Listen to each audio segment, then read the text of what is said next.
Welcome po sa ating weekly prayer and study of God's Word dito po sa The Vine and the Branches, Marikina. At nagagalak po tayo at nakasama po natin ang bawat isa ngayon. Sabi nga po natin, sinasagawa natin ito dahil bilang isang iglesia ay nais po natin mag-minister at magdala po ng magandang balita sa ating mga kamag-anak na OFW at gabayan ng ating mga kasamang mahal sa buhay, sa pananalangin, sa pagsamba sa Panginoon sa pamamagitan ng medium na ito. And so we praise the Lord for His wisdom and His goodness toward us. So mga kapatid at kaibigan, maaari niyo po kaming tunghayan dito sa ating Facebook group page na The Vine and the Branches Marikina tuwing araw po ng linggo, alas 10 ng umaga para sa ating live feed ng ating panambahan at pananalangin, at pag-aaral. Huwag po natin kalilimutan, tuwing araw po ng linggo, alas 10 ng umaga dito po sa The Vine and the Branches Marikina para sa ating panambahan o pananalangin at pag-aaral. And so, good morning po sa inyong lahat muli. Para sa ating panimula, buksan po natin ang ating mga Bibles sa Psalm 22. So Psalm 22, babasahin po natin yung first 10 verses. Psalm 22, verses 1 to 10. At ganito po ang sinasabi, my God, why have you forsaken me? Far from my deliverance are the words of my groaning. O my God, I cry by day, but you do not answer, and by night, but I do not have rest. Yet you are holy, O you who are enthroned upon the praises of Israel. In you our fathers trusted, they trusted, and you delivered them. To you they cried out, and were delivered. In you they trusted, and were not disappointed. But I am a worm, and not a man, a reproach of men and despised by the people. All who see me sneer at me. They separate with the lip, they wag the head, saying, commit yourself to the Lord. Let him deliver him. Let him rescue him, because he delights in him. Yet you are he who brought me forth from the womb. You made me trust when upon my mother's breasts. Upon you I was cast from birth. You have been my God from my mother's womb. This is the word of the Lord. Praise be to God. Para po sa ating community prayer, may mga natanggap po tayong mga thanksgiving at prayer requests sa ating group chat. Doon po sa mga nais humabol, maaari nyo pong ilagay sa comment section o sa ating group chat ang inyong mga additional na mga prayer requests. Tapos, balikan na lang po natin pagkatapos po ng ating message bago rin po matapos ang ating panambahan sa araw na ito. So, hayaan nyo pong i-double check ko lang po kung merong mga dagdag pa. And then, we will proceed. Okay. Okay po. Sige po. Kung wala na, sige. Let's come to the Lord in prayer. Let's pray. Our loving Heavenly Father, we thank you once again for giving us this day another opportunity, dear Lord, to worship you and to bless you. We thank you, dear Lord, for your grace that sustains us week after week after week. And we praise you because you are God, you are holy, and you are worthy of all majesty, honor, and praise. It is you whom we delight in, and it is you, dear Lord, who continues to keep us and watch over us sa aming mga ginagawa, sa aming mga dapat na tapusin. Panginoon, we thank you for the wisdom and the strength that you grant us each day. Today, dear Lord, we come to you also remembering our country, the Philippines, at aming mga leaders. Nagpapasalamat po kami, dear Lord, sa mga programs and policies uh, that they continue to draft. We pray, Panginoon, na maging maayos yung implementation nito, hindi lamang sa national level at ganun din sa local level. We understand, dear Lord, na hindi ganun kadali na mag-lead sa isang bansa. And so we ask wisdom, dear Lord, for them. We pray na magampanan po nila ang kanilang mga tungkulin ng maayos, nawa maging tapat sila, Panginoon, sa kanilang pagkatawag.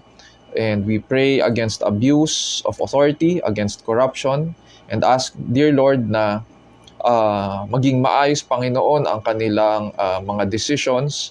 And as they draft laws, we pray na maipakita, Panginoon, ang katuwiran, Panginoon, sa kanilang pamamahala at sa kanilang pagpapatupad rin. Dear Lord, we ask that you would also be with our brothers and sisters who continue to teach your word, Panginoon, in the halls of government. We ask that as they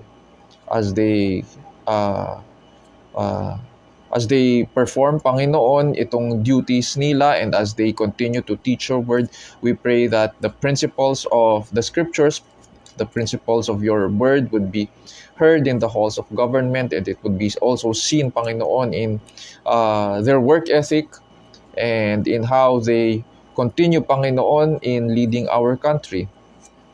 We also pray, Panginoon, for our ministry, the Vine and the Branches Marikina. We thank you, Panginoon, that you have entrusted this to us, and we pray that we would be faithful as we continue, dear Lord, to serve you, as we minister to one another. And at the same time, dear Lord, we pray that we would continue in preaching your word faithfully, in listening and studying your word. We pray, dear Lord, that you would grant us the joy and desire to continue to search the scriptures in every area of our life, understanding that you have called us, Panginoon, to submit to it. For indeed, dear Lord, your word is the authority in all aspects of our life, in our faith, in our practice. And so we ask, dear Lord, that your guidance would be upon us sa mga decisions that we make each day. Grant us, dear Lord, that we would be able to also continue not only in ministering to one another, but to be able, dear Lord, to preach and proclaim, dear Lord, the good news of Christ's work, of the salvation that he has wrought upon us. We pray, dear Lord, that as a church, as your body, we would be able to speak and teach about, dear Lord, what Christ has done for us. We thank you, Panginoon, that you continue to send people, Panginoon, to hear your word, and that you send us out, Panginoon, to reach out those who have not heard you yet. And so we pray that you would prepare the hearts and minds of the people. We pray that you would open their eyes to the truth, and that they would see your beauty and glory, Panginoon, as you use us in bringing, dear Lord, and proclaiming your word, your good news to those who have not known you yet. And so we pray that your word would not return to you void. Dear Lord, we also come to you with humble hearts, seeking forgiveness. We pray that you would cleanse us, just as Christ, whose work on the cross has earned for us the forgiveness of our sins. And so we ask, dear Lord, that you would grant us to continue in faith, and that we would, by your word, walk accordingly. Dear Lord, we also pray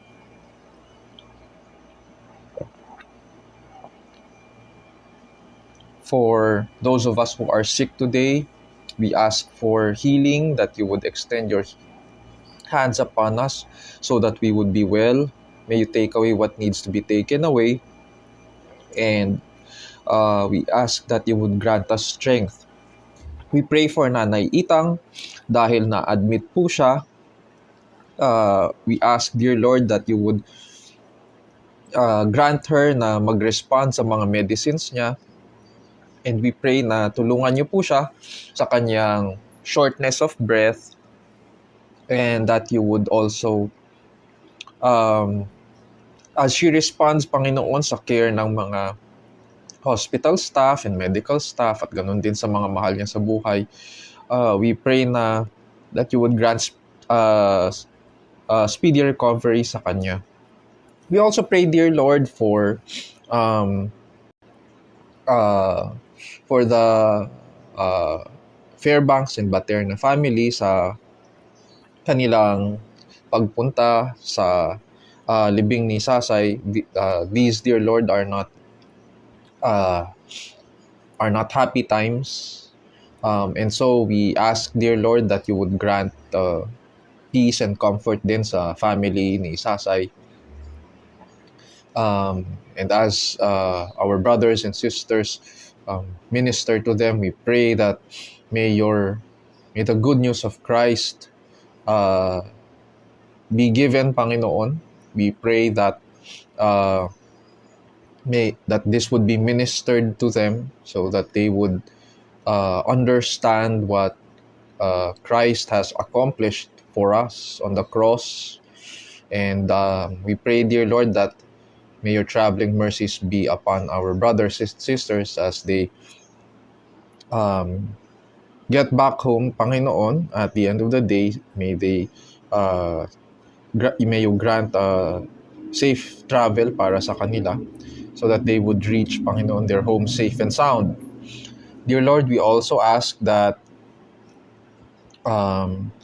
as we continue to study your word, may you grant spiritual growth. We pray that we would continue, Panginoon, in studying it, and that through this, dear Lord, we would show what it means to be worthy of the gospel. May you grant us, dear Lord, as well, to continue to minister to the young families that you have given us.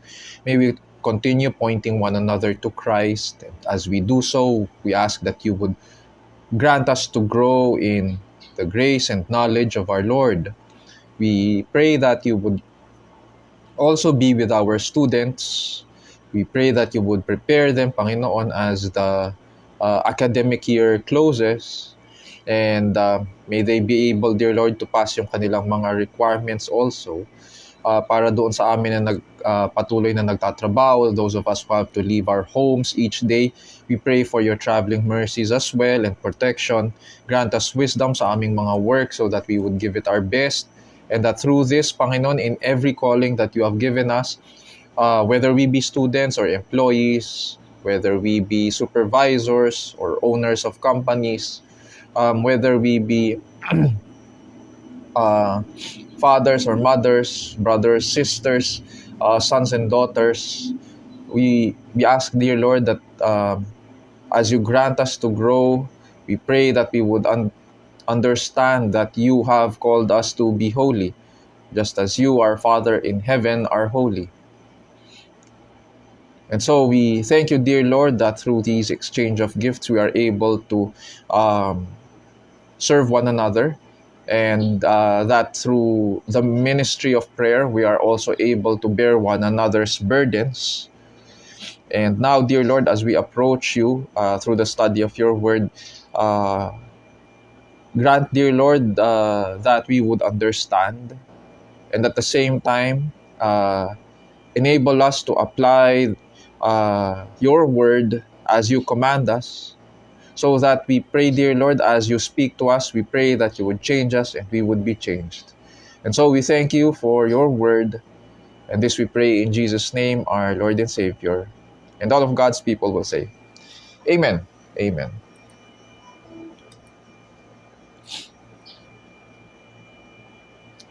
Okay, so ang pag-aaralan naman po natin ngayon, in the next few weeks, ay ang Psalm 22.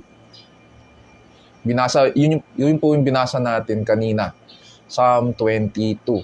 Ngayon naman po ay hayaan nyo pong basahin ko naman This time po sa Tagalog naman. So, Psalm 22. Buksan po natin ang ating mga Bibles. Sa Psalm 22. Okay.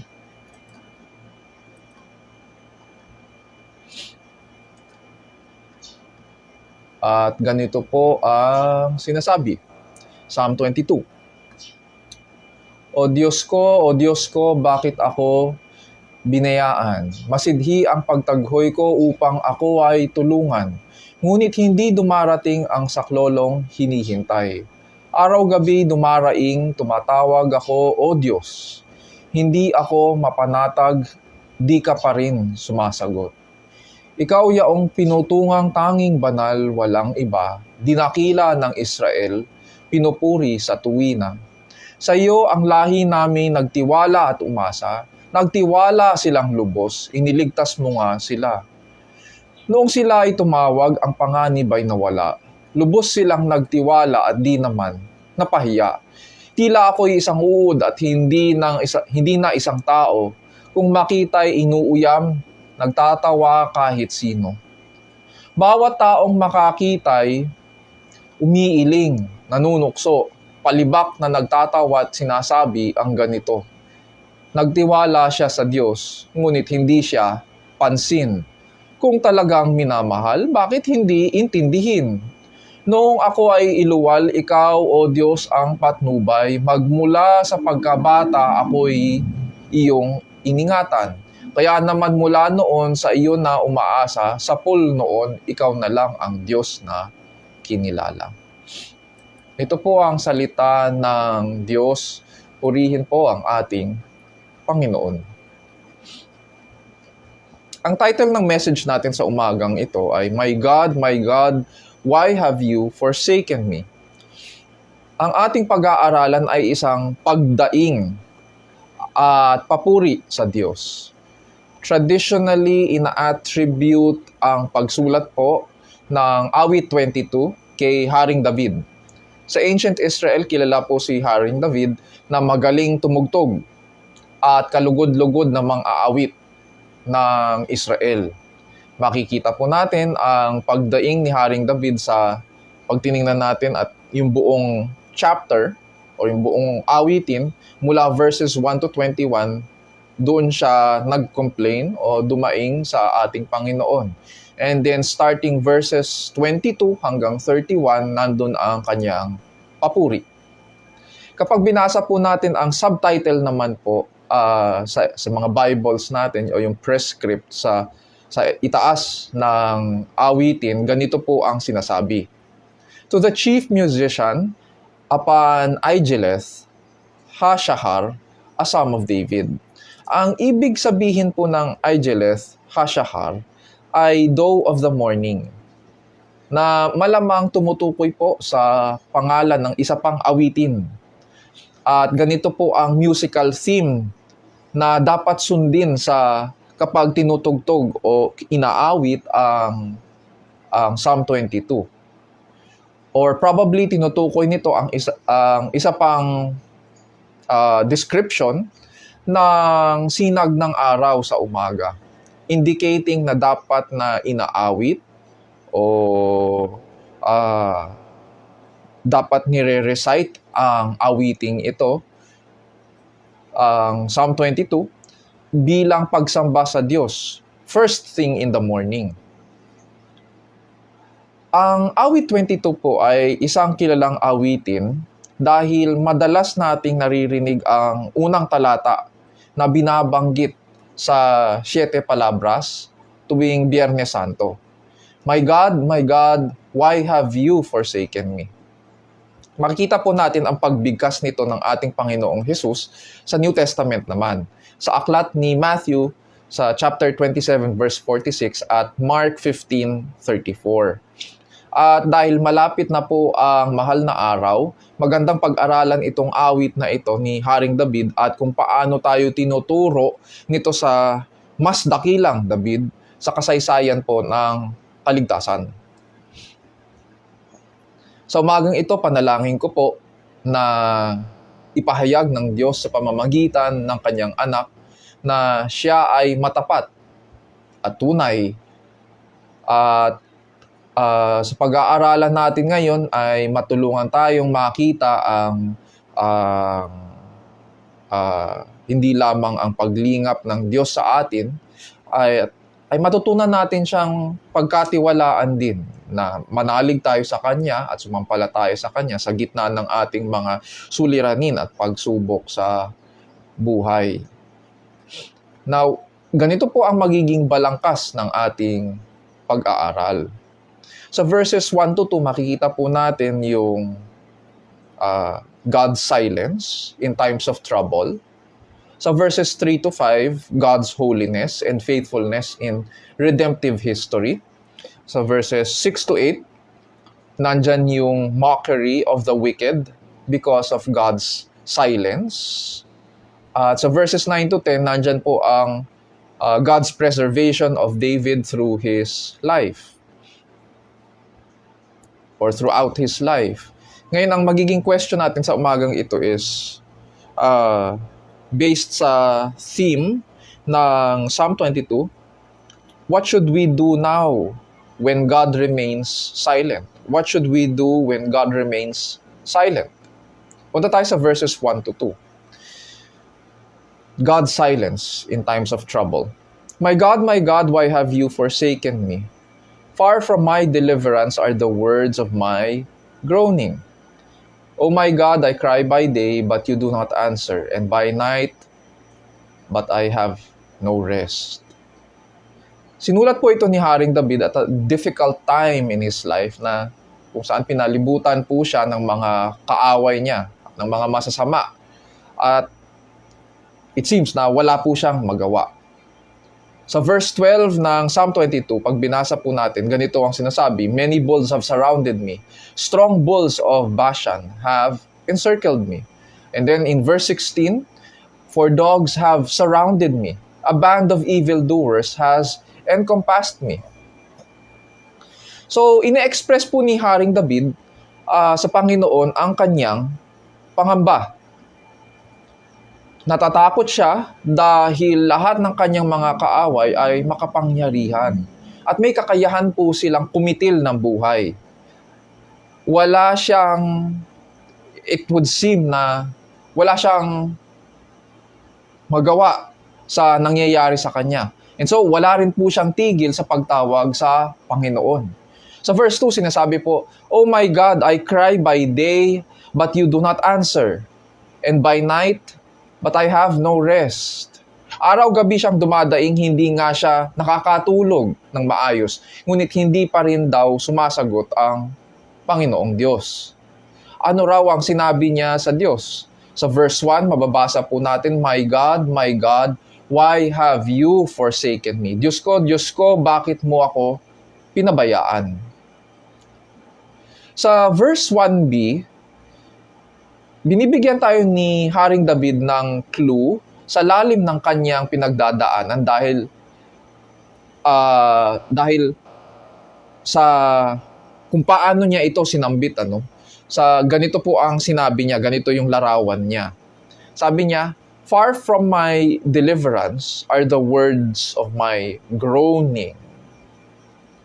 Itong ginamit na salita dito na words of my groaning, sa original language ay ganito ang pagkakasabi. Words of my roaring.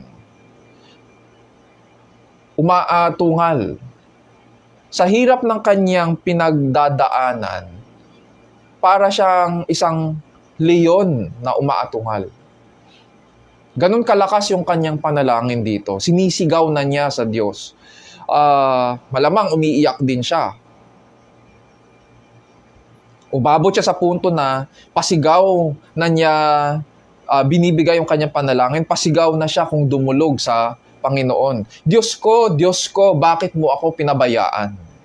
So, what we see here is a cry of desperation, and David was desperate for God's help.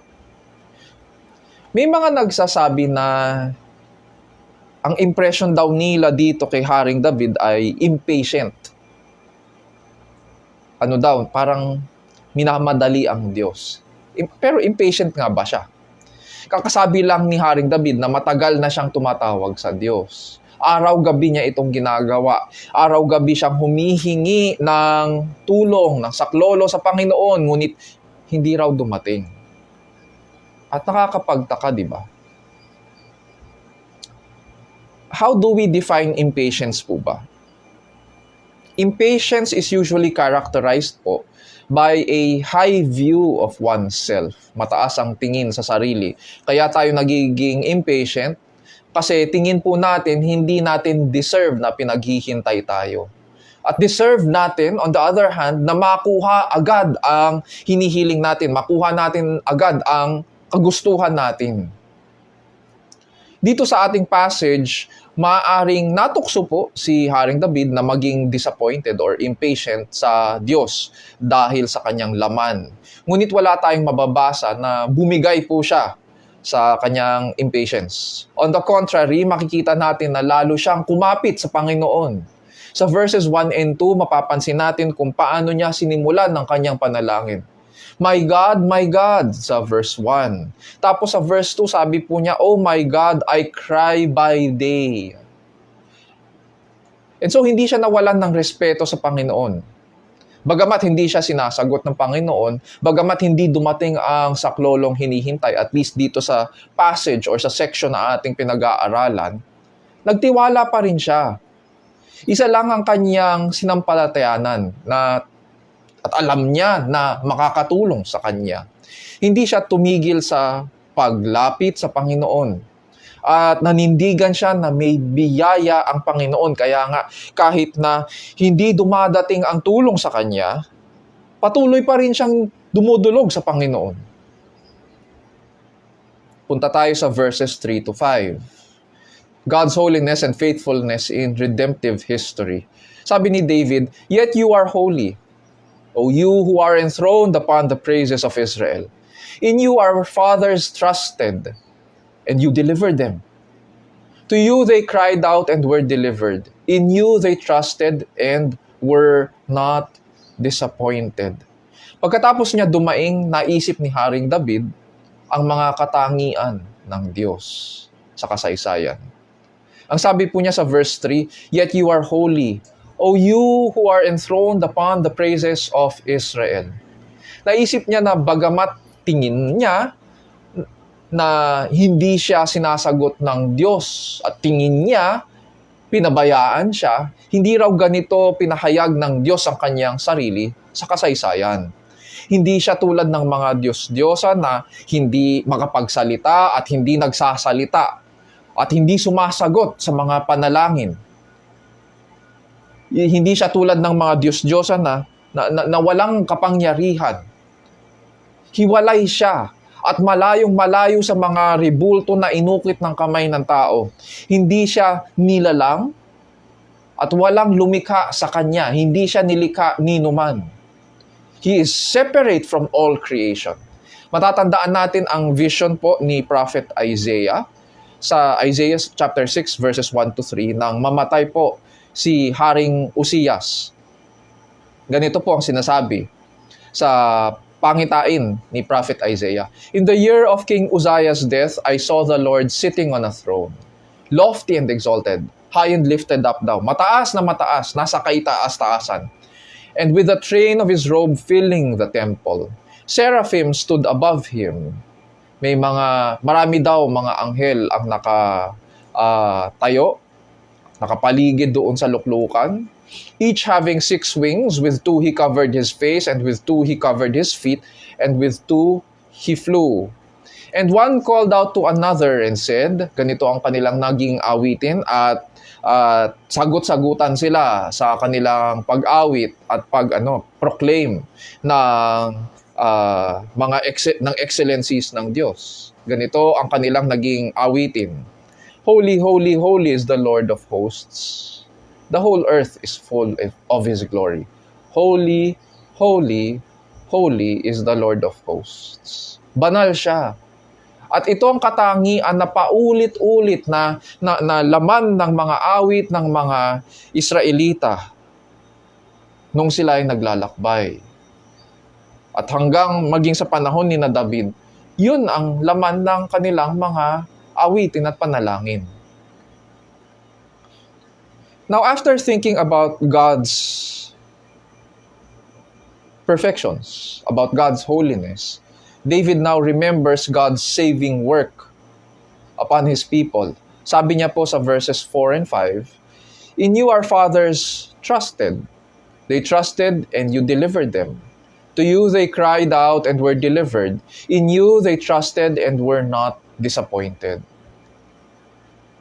Nagtiwala raw ang kanilang mga magulang kay Yahweh. Dumaing sila sa Kanya at niligtas niya sila. Nang dumulog sila, tumugon siya at hindi sila napahiya. Ano po ang napansin natin dito? There is now a tension sa isipan ni Haring David. May conflict sa kanya. And this involves yung kanyang pagkilala sa Diyos at saka sa kanyang experience. Why? Sa kanyang experience sa verses 1 to 2, makikita natin na hindi sumagot ang Panginoon sa kanyang mga panalangin. Yun yung pagkakaintindi niya. And yet, ang pagkilala niya sa Diyos, sa verses 3 to 5, ay tumutugon ng Diyos. Sumasagot sa mga panalangin. May conflict na. There's a struggle now. On the one hand, alam niya na ang Diyos ay tumutugon sa lahat ng mga lumalapit sa Kanya. Alam niya na niligtas ng Diyos ang kanilang mga ninuno sa mga Egyptians at Kananita noong panahon ni Moises at ni Joshua. Ngunit bakit sa kanya, pagdating sa experience niya, bakit pag siya ang nanalangin, parang iba ang pinapakita ngayon ng Diyos? Bakit sa kanya pakiramdam niyang siya'y pinabayaan? Ang pananampalataya na Manila noon ay pananampalataya rin niya ngayon. Ang Diyos na sinasampalatayanan nila noon, ng kanyang mga magulang, ay siya ring Diyos na kanyang sinasampalatayanan ngayon. Ang hirap siyang maintindihan ay bakit ang kanyang karanasan ay iba. Punta tayo sa verses 6 to 8. The mockery of the wicked because of God's silence. Sabi dito, "But I am a worm and not a man, a reproach of men and despised by the people.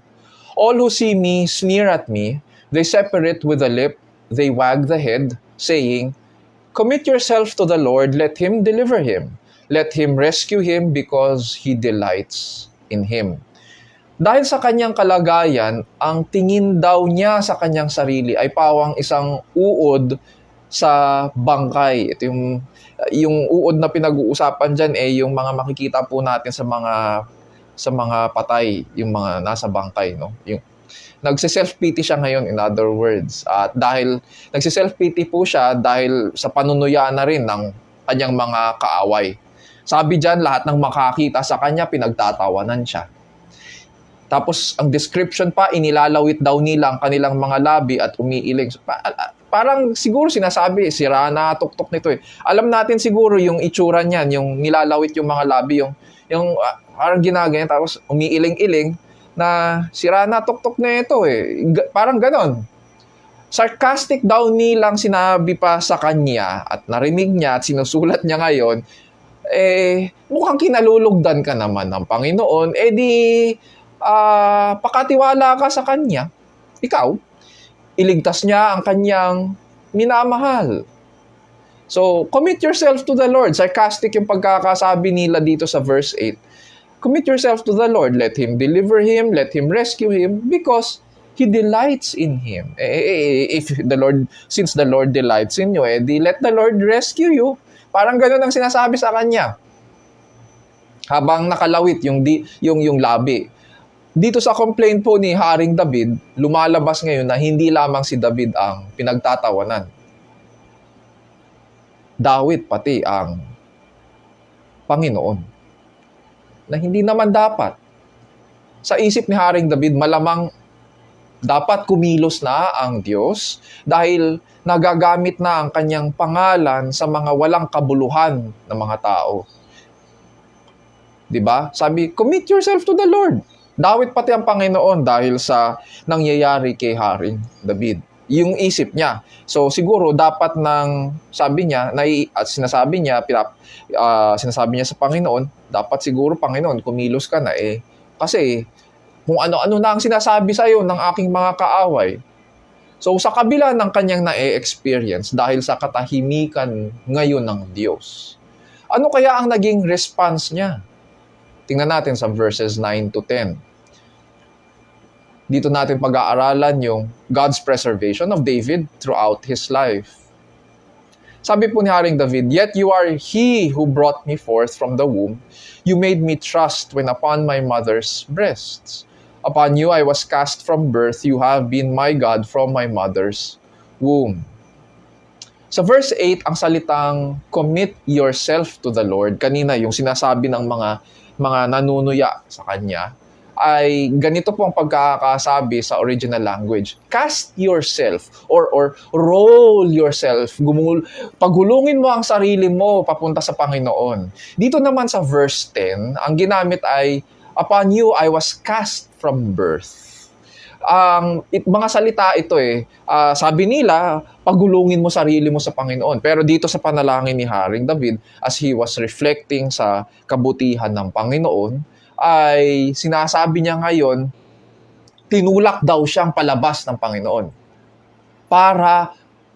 Kumbaga iniluwal siya, tinulak siyang palabas ng Panginoon for this purpose, para magtiwala lang sa Diyos. Para sumampalataya sa Diyos. At buong buhay niya, iningatan siya ng Panginoon mula sa pagkabata para matutunan niya kung paano magtitiwala sa Kanya.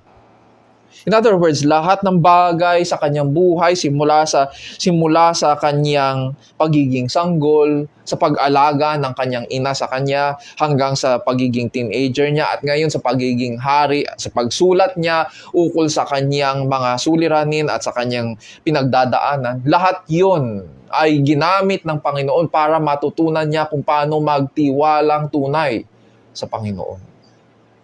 Na-realize niya ngayon na pati itong helplessness niya habang nakapalibot sa kanya ang kanyang mga kaaway, na-realize niya na pati itong karanasan niya sa kamay ng kanyang mga kaaway at ang katahimikan na rin ng Diyos sa mga panalangin ay bahagi ng pag-iingat ng Diyos at pagkakataon na magtiwala rin sa Kanya.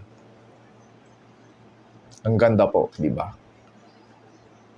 So sa kabila ng karanasan ni Haring David, hindi natin po maikakaila na tinuturo tayo ng awiting ito sa kaganapan po ng mas dakilang David. Pinahayag sa Isaiah 53:3 kung ano ang mararanasan ng tagapagligtas sa katapusan ng kanyang ministry. Sa Isaiah 53:3, ganito po ang sinasabi, "Hinamak siya ng mga tao at itinakwil. Nagdanas siya ng sakit at hirap. Wala man lang nagtapon ng sulyap sa kanya. Hindi natin siya pinansin para siyang walang kabuluhan." Nang ipako ang Panginoong Jesus sa krus, nilibak siya ng mga matatanda ng Israel.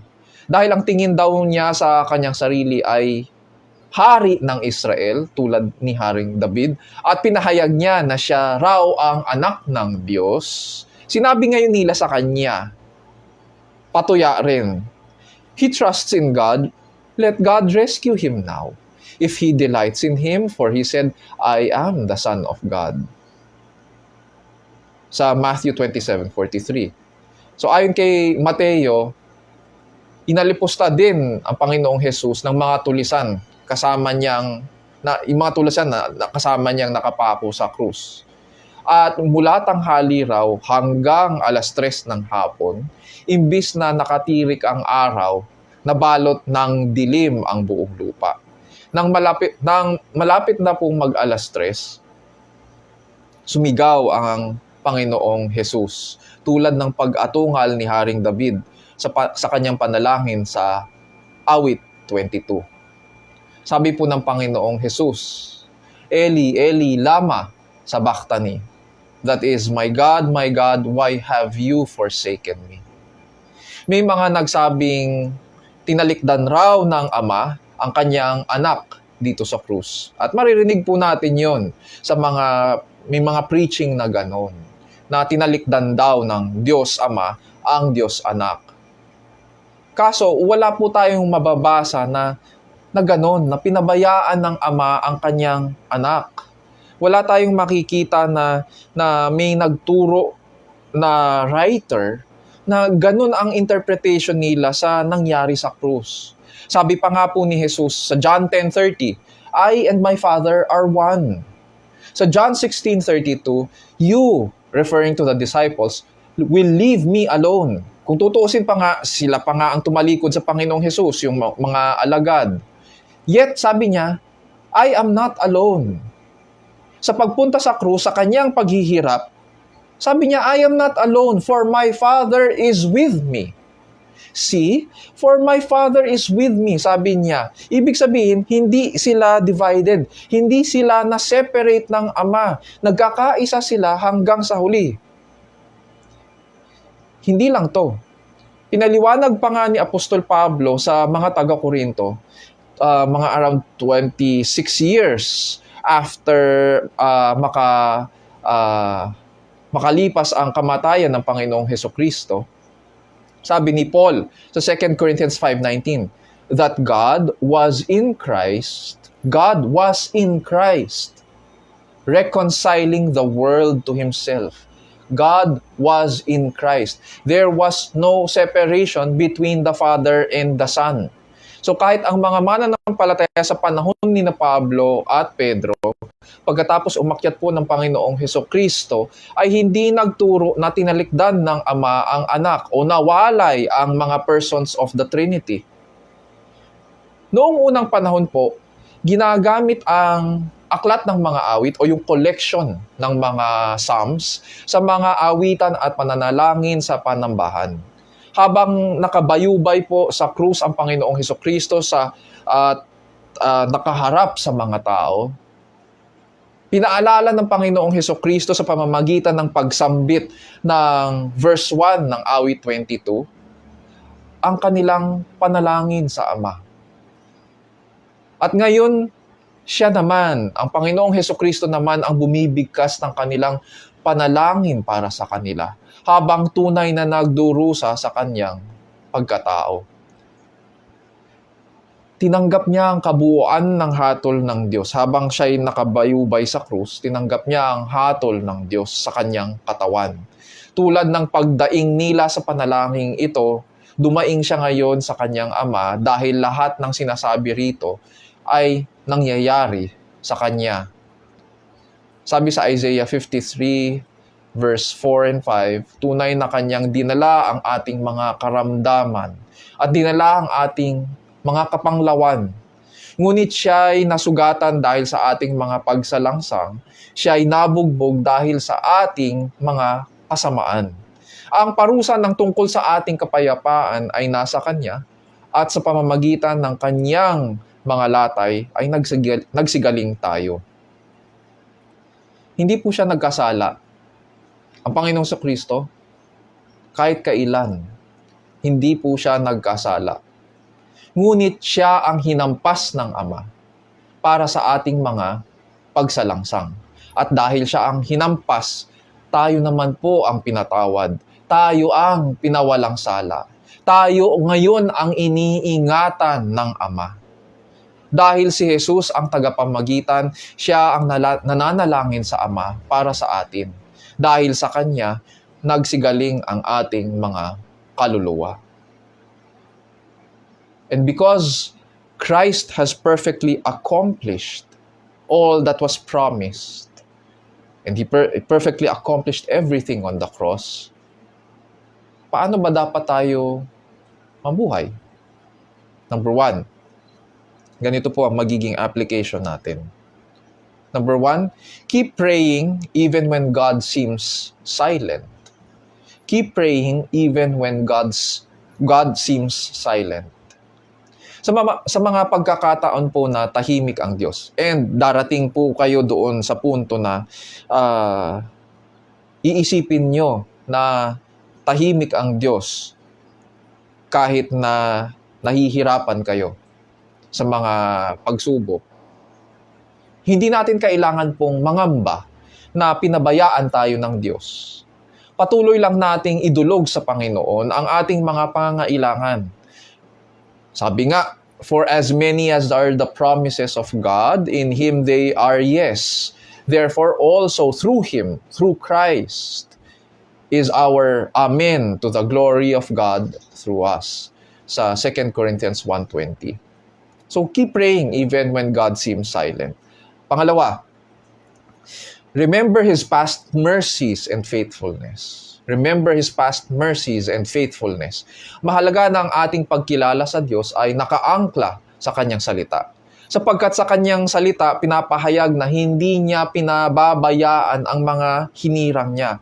Ang mga nagtitiwala sa Kanya, ang mga nagmamahal sa Kanya ay hindi Niya kahit kailan pinababayaan. Wala tayong dahilan para pagdudahan Siya.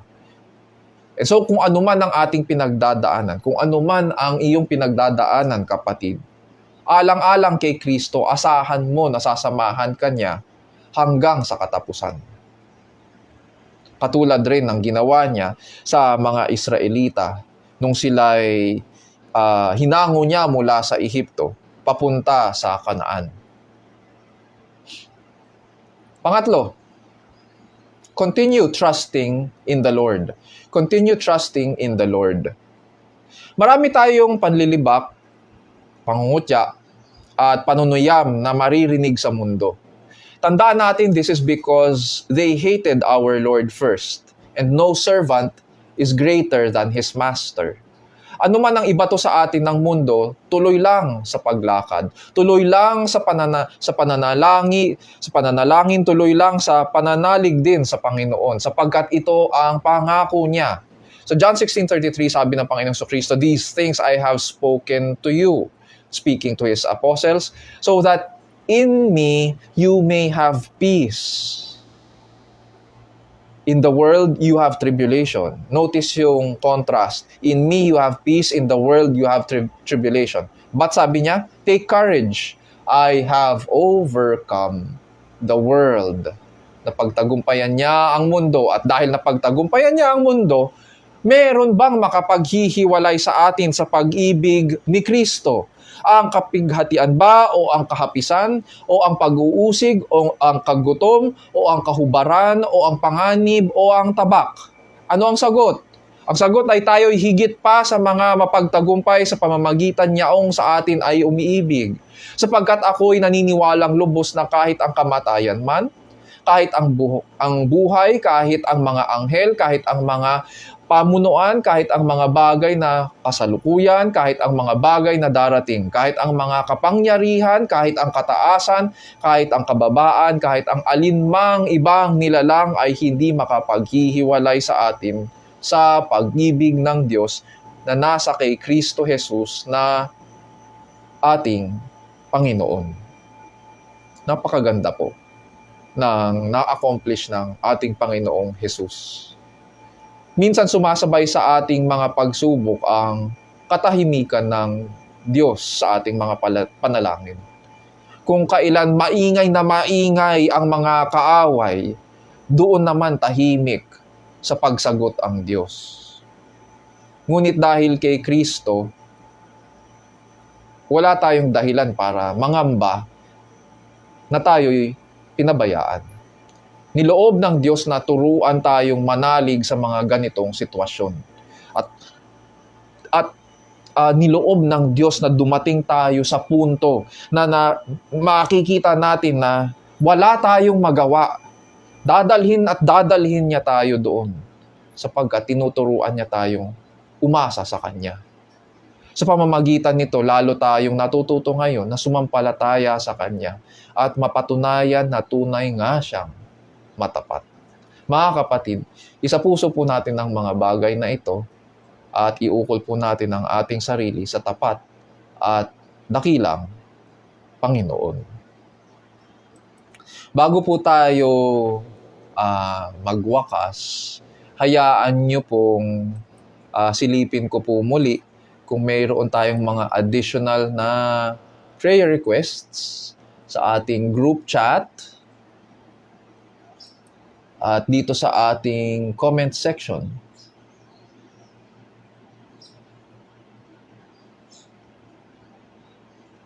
Okay. So, kung wala na po, tayo'y manalangin. Our dear Lord, we thank you for your word. We thank you for how this song and how this prayer points to your sufferings and death. We thank you, dear Lord, for the hope that we find in you, that we don't need to worry, Panginoon, that you would forsake us. But rather, dear Lord, it is because of what you have done on the cross. When you pointed, dear Lord, everyone to Psalm 22, that you showed them that you are the Savior. You are the one who would take away God's anger and wrath from us and would replace it with joy. And so we thank you, dear Lord, that because of what you have done, you have earned for us the forgiveness of our sins. You have earned for us justification. You have earned for us, dear Lord, God's care and preservation for us. And so we praise you, O Lord, for what you have done. Grant, dear Lord, that we would remember these things that you have taught us today, and that we would continue in them until you return. We pray, dear Lord, as well for our brothers and sisters who are traveling now. May you keep them safe. And this we pray in Jesus' name, our Lord and Savior. And all of God's people will say. So mga kapatid, purihin po natin ang ating Panginoon at tanggapin ang kanyang pagpapala.